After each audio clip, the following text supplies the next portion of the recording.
Por que que o brasileiro ele tem a tendência de banalizar tudo? Seria isso uma característica da nacionalidade ou uma construção mental através de um sofrimento indizível? Dentre todas as coisas que podemos costumeiramente observar, uma das mais evidentes é o sofrimento incontestável do brasileiro. Mas esse sofrimento, ele se reproduz através da risada, mas não apenas da risada quanto ao humor propício do momento, mas a risada quanto a rir das ruínas, enquanto afunda juntamente com elas. E essa forma do brasileiro lidar com a própria característica deprimente da existência, a qual é obrigado, por uma miríade de dificuldades que assolam a todos, demonstra uma particularidade que não tem como contornar. Essa particularidade demonstra que o brasileiro não possui uma identidade nacional. E a identidade nacional ela é formada pela própria possibilidade das emoções, dos afetos, em serem direcionados para ocasiões específicas. Sem essa educação sentimental, os homens desconcertam-se quanto à significação das emoções e até a interpretação das coisas. Passam a entender as coisas não por aquilo que elas demonstram, mas por aqueles significados perniciosos que jazem em lugares poeirentos. Porque, como o homem dentro de si já está dividido, a identidade nacional na alma do brasileiro está fragmentada, o brasileiro não possui um senso de direção para lidar com os seus próprios sofrimentos quanto à característica medíocre do país. O brasileiro é ensinado a lidar com a existência deprimente através da risada. Ora, isso pode ser, de certa forma, algo bom, um alívio que tem numa superioridade do desdém, um escape sempre certo. Mas com o passar do tempo, isso começa a ocasionar algumas distorções quanto ao próprio produto, o substrato da realidade. E fica muito evidente isso na nossa literatura brasileira, se você for ler o teatro de Nelson Rodrigues, as obras de Machado de Assis, Lima Barreto, o próprio Lima Barreto, que em sua trilogia demonstra um homem diferenciado lidando com o decaimento, o declínio do entorno, é um sobrevivente, um homem de gênio que tenta escapar do ambiente brasileiro e faz todo o trajeto do herói. Mas essa característica deprimente, da qual o brasileiro está obrigado, ele vem através dessa deseducação estética, mas dessa desinformação sentimental. Basta observar que o próprio reflexo do brasileiro em tudo que faz é feito até um certo limite com uma dose particular de mal feito, de desalinho.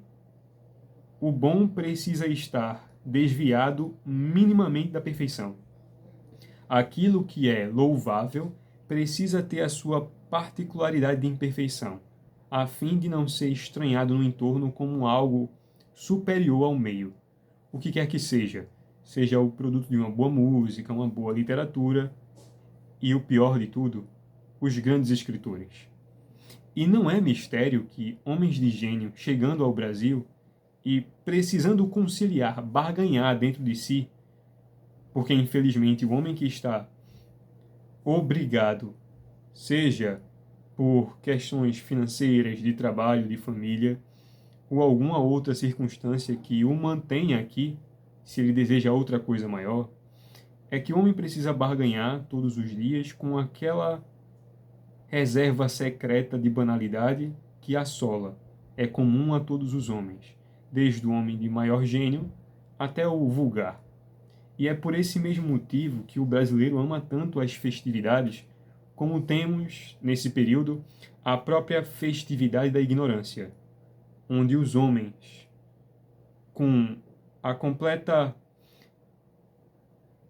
deserção dos sofrimentos, que é, eu vou pôr de lado a minha existência deprimente, a fim de me esquecer num alívio da multidão, onde todos juntos buscam a distração perfeita. O brasileiro precisa de altas doses, como uma morfina alegre da risada ou da festa, para dissuadi-lo de que ele não enlouqueceu completamente.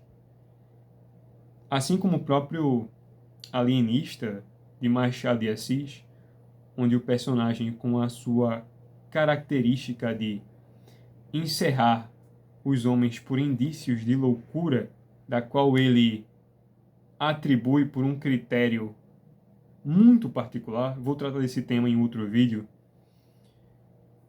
mas assim como a loucura é o estado natural do brasileiro e a existência deprimente afunda o homem em tantas gargalhadas, quantas ele pode atribuir um significado natural de que são pertinentes e necessárias para a ocasião.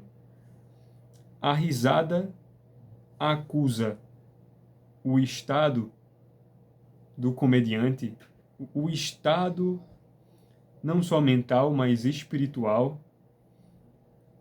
daquela vida deprimente em não conseguir mais sair do poço em que está tapada, porque todos os dias, todos os homens precisam retirar a água do seu próprio poço.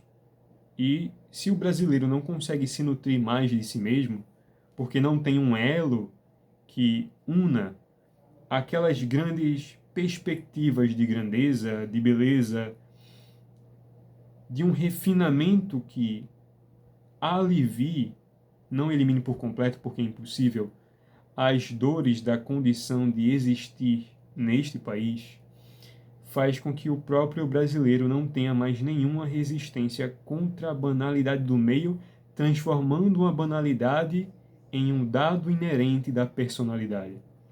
E não precisa muito esforço para você observar que a produção do Brasil, a busca do brasileiro, ela só consegue ser sustentada se o entorno favorece essa busca.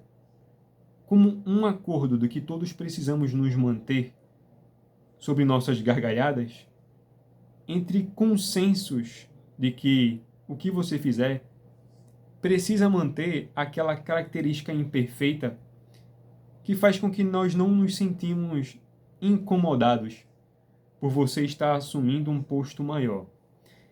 Basta observar o produto de nossas universidades. Não há nenhuma personalidade louvável. Não há um único homem de gênio que saia desses ambientes. Assim como homens que estão em evidência na nossa sociedade, percebemos a concessão que eles precisam fazer, sempre pendendo da balança para maiores porcentagens de banalidade. O homem só consegue aceitar a autoridade de alguém verdadeiramente ou admirar alguém se este alguém conceder à parte a banalidade, que faz com que os homens sintam que ele é homem como todos, ou seja, não homem como todos com uma condição natural de vulnerabilidade da existência humana, mas é homem como todos os brasileiros. Então ele precisa ter uma mediocridade inerente, caprichosa e louvada para que todos os outros o tenham como autoridade. Mas o homem verdadeiramente de gênio não é assim. Nunca será assim. Um homem que possui uma inteligência afiada, um espírito arguto, jamais ele será um homem cambiante na personalidade. Porque ele transpira a cultura que ele se alimenta. A própria personalidade está embasada, construída em pronunciar, mesmo na mais tímida palavra, mesmo numa risada, esse carregamento, essa bagagem do esforço que a própria disciplina da aquisição do conhecimento refina essa personalidade e faz com que os homens se sintam desconfortáveis. Você quer um exemplo disso? Um dos maiores exemplos disso é o grande crítico literário austríaco Otto Maria Carpo, que ao chegar no Brasil e vivendo às custas de revolucionários, o homem foi, aos poucos, deteriorando. Por quê? Para sobreviver no Brasil, ele precisou aceitar algumas mentiras a fim de manter o seu trabalho.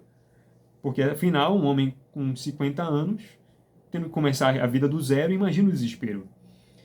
E um homem de gênio que escreveu a nossa história da literatura ocidental, a história crítica da literatura brasileira e muitas outras obras, alguns ensaios, um homem que trouxe algo que somente alguém vindo de fora poderia fazer, porque nenhum brasileiro teve a disposição, a coragem, a força e a capacidade para fazer.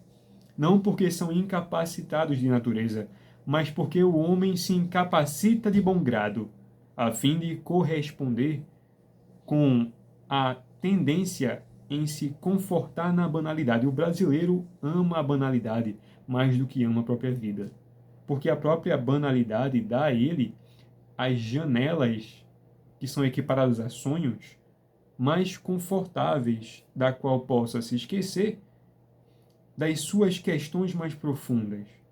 Porque o brasileiro, como já sofre muito por condição natural da existência, porque a própria existência no Brasil se torna quase impossível, o homem olha e diz, mas para que eu vou me desconfortar adquirindo com esforço uma cultura que me trará maior clareza do meu sofrimento e eu não teria a solução?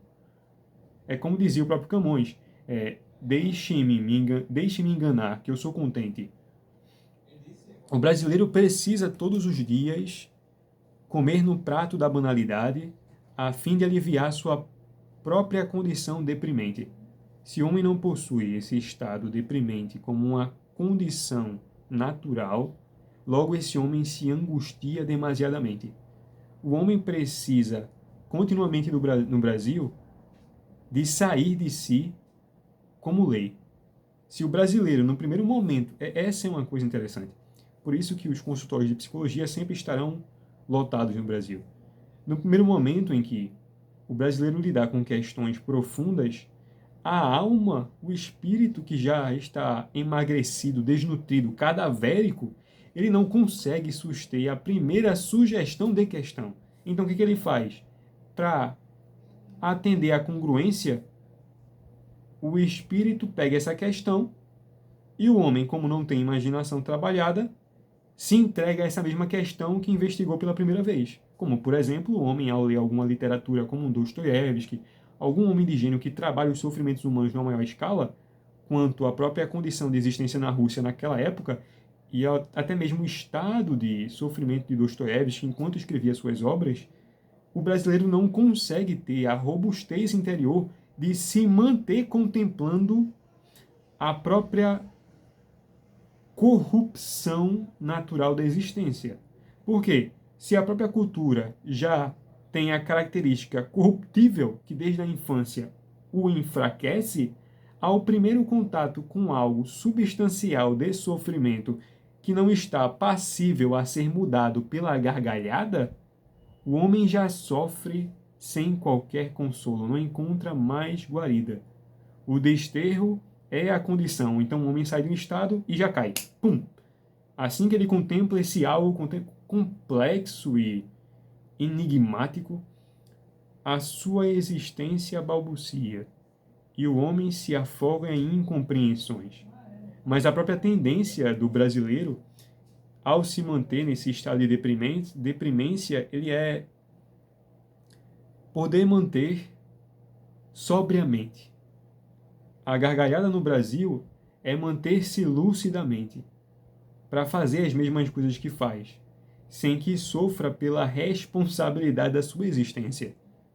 E o que é que o brasileiro faz para ter uma mínima responsabilidade da sua existência, já que não consegue lidar com ela ao nível mental, ao nível intelectual, ao nível das imaginações, que já são tão dispersas?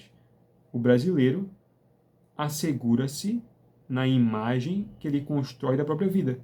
O brasileiro é um dos povos, né, mais afeiçoados à aparência que existe. Não ao que está sendo feito, mas à aparência do que está sendo feito. Por exemplo, observamos no Brasil que muitas pessoas leem. E não é estranho para vocês que tantas pessoas leem, mas com essa leitura não fazem nada? Leem compulsivamente. Muitos brasileiros empilham em suas estantes milhares de livros. Claro, em sua grande maioria, livros vulgares e que não servem para nada. Mas entre mesmo aqueles que leem a boa literatura, o brasileiro não consegue fazer a transição do que está lendo para assimilar na realidade como mudar da sua personalidade e mudá-lo por dentro. Porque essa é a finalidade da literatura. Expor grandes problemas que você não seria capaz ainda de pensar sozinho, como exemplares humanos, e na medida em que você os lê, você adquire uma nova experiência. E adquirindo a experiência, a personalidade tende-se, deveria se apurar, aperfeiçoar, melhorar e desfazer-se de escórias antigas, de grandes debilidades antigas que impediam o avanço dessa mesma personalidade. Mas observando no Brasil que mesmo que haja um número palpável de leitores, esses mesmos leitores só conseguem enxergar nas obras aquelas características que lhes são alcançáveis. Por quê? Porque na própria medida em que o brasileiro alça um pouco o voo acima dos comentários populares, acima daquelas leis de consenso, logo ele se sente sozinho. O brasileiro tem aversão verdadeiramente à solidão, porque ele jamais aceitou. Porque como o brasileiro, desde seu nascimento, precisa conceder espaço dentro da sua alma às ruínas, precisa ceder espaço ao desalinho da própria consciência, que não tem nenhuma orientação, nem sequer sabe o seu berço, o homem, nesse estado deprimente, tende-se a se transformar numa aberração. O homem é uma quimera no Brasil. Ele vive completamente em sonhos ou em ilusões. E a condição natural da vida, neste país, para um homem de gênio, é uma completa resistência. É viver em um cerco. Mas, ora, para um homem verdadeiramente decidido, isso dá muita força interna.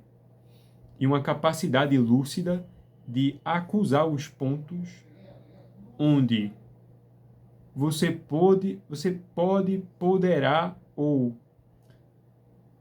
está sendo, sem o saber, alvo de contínuas perseguições dessas gargalhadas vulgares.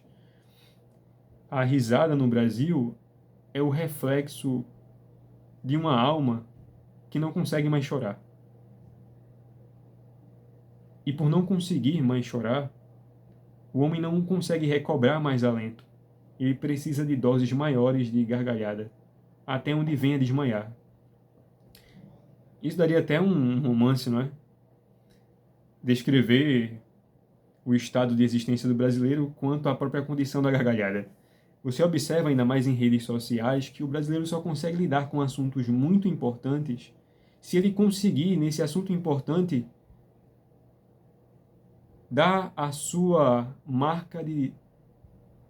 a sua textura deprimente, dar a sua característica de destruição. Então o brasileiro olha para algum escritor, para algum romancista, olha para a vida dele e ele precisa fazer alguma choça. Ele precisa dar alguma risada, ele precisa necessariamente...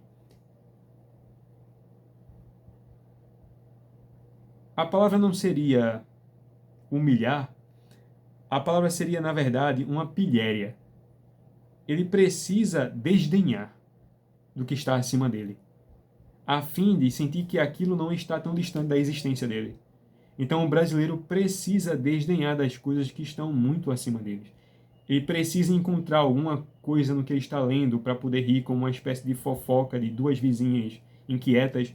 Ele precisa que o que é apresentado para ele através de profundidade seja apresentada através do raso, seja apresentada através daquelas características que são familiares ao brasileiro.